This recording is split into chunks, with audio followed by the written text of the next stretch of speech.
रात थी अमावस्या की। अंधकार इतना गहरा कि लगता था जैसे आकाश ने धरती से मुंह मोड़ लिया हो। लेकिन अचानक एक छोटा सा दीप जलता है और उसके साथ ही जल उठता है सवाल।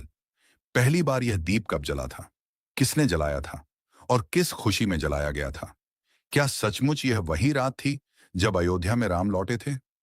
या फिर यह उस युग की याद है जब एक सम्राट ने तलवार रखकर धर्म का दीप जलाया था?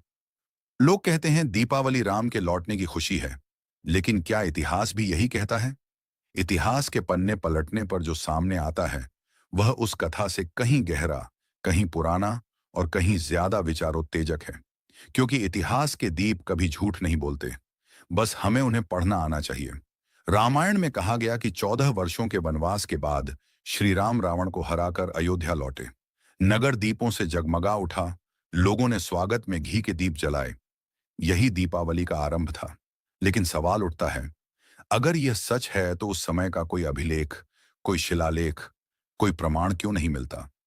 राम के युग के इतने बड़े उत्सव का उल्लेख किसी ऐतिहासिक स्रोत में क्यों नहीं? विज्ञान कहता है कि इतिहास को प्रमाण चाहिए, और जब इतिहास ढूंढने निकलो तो कहानी और कल्पना अलग अलग रास्तों पर चल पड़ते हैं।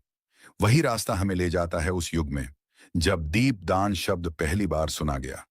यह राम का नहीं, बल्कि बुद्ध का युग था। गौतम बुद्ध, एक ऐसा नाम जिसने हिंसा के युग में करुणा का दीप जलाया। जब लोग युद्धों में मर रहे थे, जब यज्ञों में जानवर बलि चढ़ाए जा रहे थे, तब बुद्ध ने कहा, अहिंसा परमो धर्म। उस समय भारत के हर कोने में अंधकार था, न केवल रात का, बल्कि मनुष्य के भीतर का। और इसी अंधकार के बीच जब बौद्ध विहारों में दीप जलाए गए, तो उसे कहा गया दीपदान उत्सव।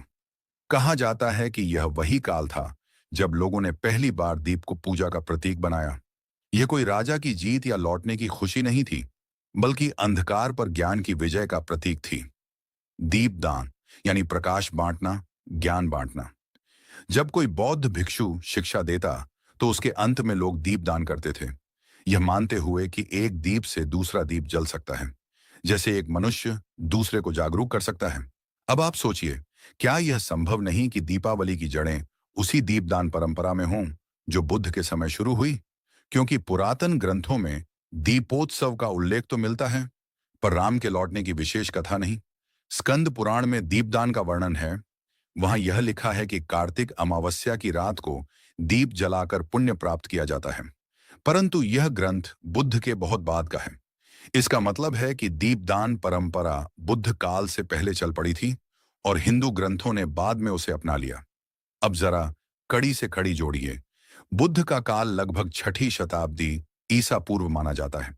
यानी उस समय भारत में महाजनपदों का युग था। मगध, कौशल, वत्स और अवंती जैसे राज्यों में धर्म और राजनीति दोनों के नए स्वरूप उभर रहे थे। बुद्ध ने इसी दौर में ज्ञान का प्रकाश फैलाया। उन्होंने कहा, दीप जलाओ, लेकिन मन में। करुणा का दीप, विवेक का दीप और समता का दीप। यह प्रतीकात्मक भाषा थी, लेकिन उनके अनुयायियों ने इसे वास्तविक रूप में अपनाया। उन्होंने विहारों और स्तूपों के चारों ओर दीप जलाने की परंपरा शुरू की। समय बीतता गया और यह परंपरा बौद्ध जगत में फैलती गई। श्रीलंका, नेपाल, बर्मा, चीन तक दीपोत्सव का चलन गया। भारत में यह बौद्ध सभाओं और धर्म सभाओं का मुख्य हिस्सा बन गया। दीपावली जैसे शब्द का प्रयोग बाद में हुआ, लेकिन उसकी जड़ यही दीपदान थी, ज्ञान के दीप। अब आते हैं उस मोड़ पर जहां इतिहास और सत्ता एक दूसरे से टकराते हैं। सम्राट अशोक, एक नाम जिसने भारत को न केवल राजनीतिक बल्कि आध्यात्मिक रूप से भी बदल दिया। जब कलिंग युद्ध में लाखों लोग मारे गए, तब अशोक की आत्मा कांप उठी। उसने तलवार रख दी और बौद्ध धर्म अपना लिया। कहते हैं उसी रात उसने राजमहल में हजारों दीप जलवाए। वह रात केवल एक राजा के परिवर्तन की नहीं थी, वह मनुष्य की आत्मा के जागरण की रात थी। अशोक ने बौद्ध धर्म के प्रचार के लिए जिस दिन दीक्षा ली, वह कार्तिक मास की अमावस्या मानी जाती है। और यहीं से शुरू हुआ दीपोत्सव का वास्तविक इतिहास। लोगों ने उस दिन को धम्म दीक्षा दिवस कहा और स्मृति में हर साल उसी दिन दीप जलाए। धीरे धीरे यह उत्सव एक व्यापक परंपरा बन गया। बौद्ध अनुयायियों ने इसे धर्म के प्रकाश का प्रतीक कहा, जहां दीप केवल तेल का नहीं, बल्कि ज्ञान का था। अब जरा सोचिए, अगर दीपावली का मूल यह था, तो रामायण की कथा इसमें बाद में कैसे जुड़ गई? दरअसल जब बौद्ध धर्म भारत में गहराई से फैला तो ब्राह्मणिक धर्म व्यवस्था को चुनौती मिली। बुद्ध ने यज्ञ, जाति और कर्मकांड की आलोचना की थी। इसीलिए आगे चलकर ब्राह्मणों ने अपनी परंपराओं को नए रूप में गढ़ना शुरू किया। यही वह दौर था जब राम को अवतार के रूप में स्थापित किया गया। वाल्मीकि रामायण का लेखन बुद्ध के कई सौ वर्ष बाद हुआ। अब कल्पना कीजिए, बुद्ध का प्रकाश धीरे धीरे फैल चुका था और दूसरी ओर वैदिक परंपरा अपने अस्तित्व को बचाने की कोशिश कर रही थी। ऐसे में एक कथा बनाई गई कि एक राजा था जो वनवास से लौट आया और उसके स्वागत में दीप जलाए गए। यह कथा न केवल भावनात्मक थी, बल्कि बौद्ध दीपदान परंपरा का धार्मिक उत्तर भी। लोग जो दीप जलाते थे, अब वह राम के लौटने की खुशी में बदल दिया गया। यह इतिहास के पन्नों की सबसे गहरी चाल थी। परंपरा बदल नहीं सकती थी, इसलिए उसका अर्थ बदल दिया गया। दीप वहीं रहे, पर कथा बदल गई। अशोक का धर्म प्रचार भारत से बाहर भी गया। श्रीलंका, म्यांमार, थाईलैंड और नेपाल तक बौद्धों ने उसी दीपोत्सव को अपने अपने तरीके से मनाया। वहां इसे थीपास कहा गया, जिसका अर्थ है दीपों का पर्व। इसी से दीपावली शब्द विकसित हुआ। दीपों की पंक्ति, यह नाम संस्कृत में बाद में आया, लेकिन उसका भाव बुद्धकालीन प्रकाश और करुणा से जुड़ा रहा। बौद्ध ग्रंथों में अशोक के धर्म ग्रहण दिवस को एक प्रकाश पर्व कहा गया है। उस दिन जब अशोक ने धर्मचक्र को स्वीकार किया, जब उसके हाथ में तलवार नहीं, एक दीप था, और उस दीप से जो प्रकाश फैला, उसने पूरी मानवता को बदल दिया। अब यह दीप किसी राम राज्य का नहीं था, बल्कि धम्म राज्य का प्रतीक था। इतिहास के इस मोड़ पर हमें यह मानना पड़ता है कि दीपावली का आरंभिक अर्थ धार्मिक नहीं, बल्कि मानवीय था। यह अंधकार के खिलाफ मानवता के खड़े होने का प्रतीक था। राम लौटे हों या न लौटे हों, लेकिन मनुष्य जरूर लौटा, हिंसा से अहिंसा की ओर, अधर्म से धर्म की ओर। यही थी पहली दीपावली। लेकिन कहानी यहीं खत्म नहीं होती, क्योंकि जैसे जैसे सदियां बीतीं, बौद्ध धर्म भारत में क्षीण हुआ और ब्राह्मणवाद ने फिर से सत्ता हासिल की। बुद्ध के विचार धीरे धीरे मिटाए जाने लगे और उनके प्रतीकों को हिंदू कथाओं में समाहित कर लिया गया। दीपदान को दीपावली कहा गया और उसे राम के लौटने से जोड़ दिया गया। इस तरह जो उत्सव बुद्ध और अशोक की करुणा का प्रतीक था, वह रामायण की कथा का हिस्सा बना दिया गया। क्या यह संयोग था या योजना? इतिहास कहता है यह सामाजिक राजनीति का परिणाम था। धर्म, सत्ता और संस्कृति तीनों ने मिलकर यह रूप गढ़ा। लोगों से कहा गया यह राम की विजय का प्रतीक है, लेकिन असल में यह मनुष्य के भीतर ज्ञान के दीप की विजय थी। बुद्ध ने जो कहा था, अप दीपो भव, यानी स्वयं अपना दीप बनो, वही वाक्य दीपावली का सच्चा सार है। अगर आप ध्यान से सोचें तो दीपावली का यह स्वरूप कहीं अधिक तार्किक और मानवीय लगता है। कोई युद्ध नहीं, कोई रक्त नहीं, बस प्रकाश जो हर दिशा में फैले। यह वही दर्शन है जो अशोक ने अपनाया और बुद्ध ने दिया। धीरे धीरे समय की धूल में कई सच्चाइयां दबती चली गईं। जो दीप बुद्ध ने जलाया था, उसे लोगों ने राम की कथा में बदल दिया। इतिहास की यह अद्भुत प्रक्रिया थी, जिसमें सच्चाई को झूठ से नहीं, बल्कि नए अर्थों से ढक दिया गया। समाजों का यही नियम रहा है, जिसे दबाना हो उसकी भाषा बदल दो, और जिसे अमर करना हो उसके नाम पर दीप जला दो। जब अशोक की मृत्यु हुई, तब उसके बनाए स्तूप, उसके धर्म राज्य और उसके आदेश सब धीरे धीरे धूल में मिलने लगे।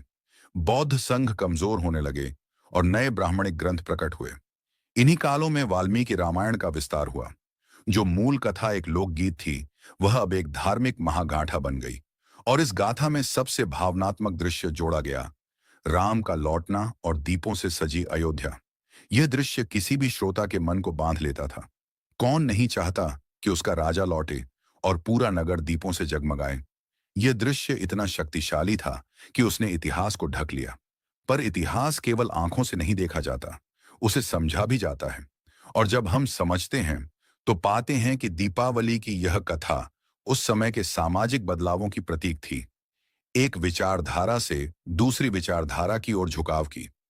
उस दौर में ब्राह्मणवाद फिर से अपनी जड़ें मजबूत कर रहा था। बुद्ध के अनुयायी गांवों से हट रहे थे, विहार उजड़ रहे थे, लोग फिर से कर्मकांड की ओर लौट रहे थे। तब राम की दीपावली की कथा आई, जो यह संदेश देती थी कि राजा लौटे तो धर्म लौट आया। यह धर्म वैदिक था और यह दीप वैदिक पुनर्जागरण के थे। इस तरह एक त्योहार जो पहले करुणा का प्रतीक था, अब सत्ता और धर्म की पुनर्स्थापना का प्रतीक बन गया। लेकिन इतिहास के ये मोड़ स्थायी नहीं होते। बुद्ध का विचार मरता नहीं, वह बस सो जाता है। और जब समाज अंधकार में डूबता है, तब वही दीप फिर जल उठता है। इस बार दीप जलाया था अशोक ने, अगली बार जलाया था डॉक्टर भीमराव अंबेडकर ने। पर उससे पहले एक और कड़ी समझिए, दीपावली कैसे फैलती गई। अशोक के बाद मौर्य साम्राज्य कमजोर हुआ, लेकिन उसका सांस्कृतिक प्रभाव पूरे दक्षिण एशिया में फैल चुका था। बौद्ध मिशनों ने जिस प्रकाश को जलाया था, वह चीन, जापान, नेपाल, श्रीलंका और म्यांमार तक पहुंच गया। हर जगह लोग दीप जलाते थे, लेकिन अर्थ थोड़ा थोड़ा अलग था। कहीं वह निर्वाण का प्रतीक था, कहीं करुणा का। नेपाल के नयर बौद्धों ने तो आज तक इसे मनाना जारी रखा है। वे दीपावली के 5 दिनों में बुद्ध, लक्ष्मी और पूर्वजों की स्मृति में दीप जलाते हैं। सोचिए, भारत में जहां इसे राम की वापसी कहा गया, वहीं नेपाल में उसी समय इसे बुद्ध के ज्ञान का प्रतीक कहा गया। दोनों में एक ही चीज थी, दीप।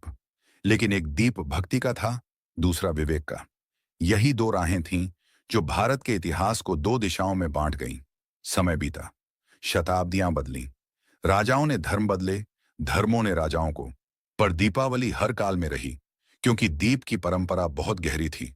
लोगों ने इसे अपनाया, चाहे वे बौद्ध हों, जैन हों या हिंदू। जैनों ने कहा, यह वह दिन है जब महावीर को निर्वाण मिला।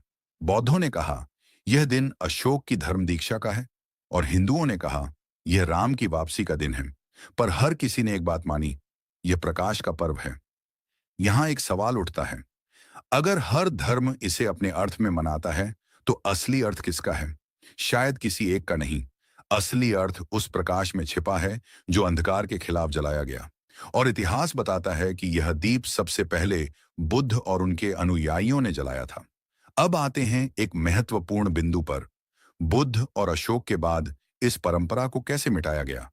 ब्राह्मणिक ग्रंथों ने धीरे धीरे दीपदान शब्द का प्रयोग छोड़ दिया और उसे लक्ष्मी पूजा से जोड़ दिया। दीप अब ज्ञान का प्रतीक नहीं रहा, बल्कि धन की देवी का। जब धर्म व्यवस्था जातियों में बांटी गई, तब प्रकाश का यह अर्थ भी बदल गया। अब यह अब यह सबके लिए नहीं, बल्कि संपन्न वर्ग के लिए हो गया। अमावस्या की रात में गरीब का घर अंधकार में रहा और अमीर के घर रोशनियों से भरे। यही था वह मोड़ जहां दीपावली का सामाजिक स्वरूप भी बदल गया। बुद्ध का दीप सबके लिए था, समता का प्रतीक। रामायण की दीपावली व्यवस्था का दीप बन गई, जिसमें कोई जलाए और कोई बस दूर से देखे। यहीं से वह विभाजन शुरू हुआ जो आज तक चलता आया है। कुछ लोगों के लिए उत्सव, कुछ के लिए अंधेरा। पर हर युग में कुछ लोग हुए जिन्होंने फिर से कहा, नहीं, दीप केवल अमीरों के नहीं होते। ज्ञान का प्रकाश सबका अधिकार है। युग बदला, भारत ने नई करवट ली। ब्राह्मणवाद फिर मजबूत हुआ, लेकिन इतिहास की गहराइयों में बुद्ध के दीप सुलगते रहे। वे बुझते नहीं, बस हवा का रुख देखते हैं। और जब हवा बदलती है, तो फिर जल उठते हैं। 20वीं सदी में वह हवा बदली। इस बार दीप जलाया गया नागपुर में। दिन था 14 अक्टूबर 1956। स्थान दीक्षा भूमि। हजारों की भीड़ और मंच पर डॉक्टर भीमराव अंबेडकर। उन्होंने कहा, मैं अब हिंदू नहीं, मैं बौद्ध हूं। और जैसे ही उन्होंने यह कहा, हजारों दीप जल उठे। यह दीपावली नहीं थी, लेकिन इतिहास में वही अर्थ फिर से जीवित हुआ, अंधकार से प्रकाश की ओर। क्या यह संयोग है कि जिस महीने में अशोक ने धर्म अपनाया था, उसी महीने में अंबेडकर ने भी किया? नहीं, इतिहास खुद को दोहराता है, लेकिन नए रूप में। अशोक ने तलवार छोड़ी थी, अंबेडकर ने जाति छोड़ी। अशोक ने कहा था, धम्म मेरा मार्ग है। अंबेडकर ने कहा, धम्म ही मनुष्य का सच्चा प्रकाश है। और दोनों के केंद्र में था दीप। आज जब लोग दीपावली मनाते हैं, तो यह सवाल उठाना जरूरी है, हम किसका दीप जला रहे हैं? राम के लौटने का, या मनुष्य के भीतर लौटे विवेक का? क्योंकि अगर यह दीप केवल भक्ति का प्रतीक है, तो वह दूसरों को अंधेरे में छोड़ देता है। लेकिन अगर यह विवेक का प्रतीक है, तो वह हर मन में समान प्रकाश बांटता है। दीपावली का असली अर्थ तभी पूरा होता है जब हर इंसान को बराबर हक मिले, जब कोई छुआछूत न हो, जब ज्ञान और शिक्षा सबके घरों तक पहुंचे। तभी यह पर्व सचमुच बुद्ध का, अशोक का और अंबेडकर का पर्व कहलाएगा। प्रकाश का पर्व, न कि प्रदर्शन का। अब सोचिए, अगर दीपावली का असली इतिहास यही है, तो हमें क्या करना चाहिए? क्या हमें उस झूठ को दोहराते रहना चाहिए जो हमें अंधेरे में रखता है, या उस सच्चाई को स्वीकार करना चाहिए जो हमें जागरूक बनाती है? राम की कथा सुंदर है, प्रेरक है, लेकिन उसे इतिहास का सत्य मान लेना बुद्ध और अशोक जैसे वास्तविक पात्रों के योगदान को मिटा देना है। हमारे इतिहास को दो हिस्सों में बांट दिया गया। एक हिस्सा जिसे लोगों ने पूज लिया, और दूसरा जिसे भुला दिया गया। लेकिन इतिहास का प्रकाश किसी मंदिर या कथा में नहीं रहता, वह लोगों के दिलों में रहता है। आज अगर आप एक दीप जलाते हैं, तो सोचिए वह किसके नाम का है? अगर वह दीप बुद्ध की करुणा, अशोक की अहिंसा और अंबेडकर के समता संदेश का है, तो वह सच्ची दीपावली है। क्योंकि वही दीप है जो किसी को अंधेरे में नहीं छोड़ता। और यही बात आधुनिक अंबेडकरवाद कहता है। प्रकाश सबका हो, अवसर सबका हो, स्वतंत्रता सबकी हो। यह दीप किसी जाति या धर्म का नहीं, बल्कि मनुष्य की आत्मा का है। तो अगली बार जब आप दीप जलाएं, तो सोचिए, क्या यह सिर्फ रस्म है या किसी गहरे अर्थ का पुनर्जागरण? क्योंकि दीप जलाने का असली अर्थ यही है, अंधकार को पहचानना और उसे खत्म करना। जैसे बुद्ध ने कहा था, अप दीपो भव, और अंबेडकर ने कहा था, शिक्षित बनो, संगठित बनो, संघर्ष करो। यही तीन दीप हैं जो इस समाज को फिर से रोशन कर सकते हैं। अब इस वीडियो को यहीं समाप्त करने से पहले मैं आपसे एक सवाल पूछना चाहता हूं। क्या अब भी आप मानते हैं कि पहली दीपावली राम की वापसी की थी? या अब आप सोचने पर मजबूर हैं कि असली दीप बुद्ध के ज्ञान से जला था? कमेंट में बताइए कि आप किस जगह से यह वीडियो देख रहे हैं और आपको कौन सी व्याख्या अधिक तार्किक लगी। अगर आपको यह व्याख्या विचारोत्तेजक लगी, तो हमारे चैनल आज का आम्बेडकरवादी को लाइक, शेयर और सब्सक्राइब जरूर करें। क्योंकि हमारा उद्देश्य सिर्फ त्योहारों को मनाना नहीं, बल्कि उनके पीछे छिपे सच को उजागर करना है। और याद रखिए, दीप सिर्फ जलाने के लिए नहीं होते, उनसे रास्ता दिखाना भी सीखिए। जय भीम। शिक्षा, समता और करुणा के दीप जलाइए। यही है असली दीपावली।